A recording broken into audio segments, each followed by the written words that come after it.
untuk darjah? Darjah 1, sekolah mana? Sekolah Cina Bukit Tinggi.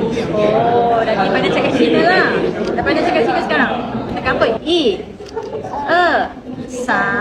Oh, good girl. Pandai kakak. Belajar, okey? Oh, dah comel Aira. Hai, Assalamualaikum dan salam sejahtera. Sekarang saya berada di SMK Karak Seja dalam program Kembali ke Sekolah dengan kerjasama Yayasan Taqwa, Majlis Agama Islam Wilayah Persekutuan. Dan hari ini, Yayasan Taqwa telah memberikan sumbangan kepada 400 orang pelajar di sekitar daerah Bentong dengan sumbangan seperti pakaian ke sekolah. Kita tengok sini, mereka boleh datang, ukur terus dan tengok kesesuaian dan juga pakaian mereka. Hai!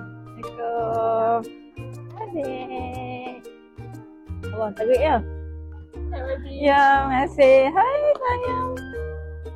Hai. Hai. Cik. Kes-kes buli yang ada selepas ini akan didengari di bawah tribuna dan di mana ibu bapa kepada kanak-kanak yang didapati bersalah akan dikenakan pampasan ataupun bayar ganti rugi.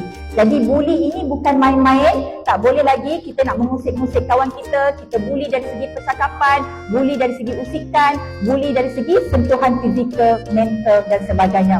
Kalau nampak ada gejala buli, kalau ada rasa gejala buli, laporkan pada guru. Beritahu, jangan senyap, jangan simpan. Dan pihak sekolah juga memainkan peranan yang sangat penting untuk memaklumkan isu gejala buli di sekolah mereka. Jadi saya harap di Bentong ini tidak ada gejala buli di mana-mana sama ada di peringkat sekolah rendah maupun sekolah menengah.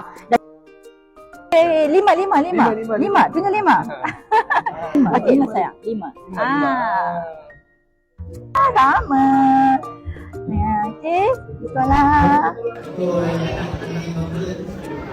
Lagi, sampai nombor kat sini.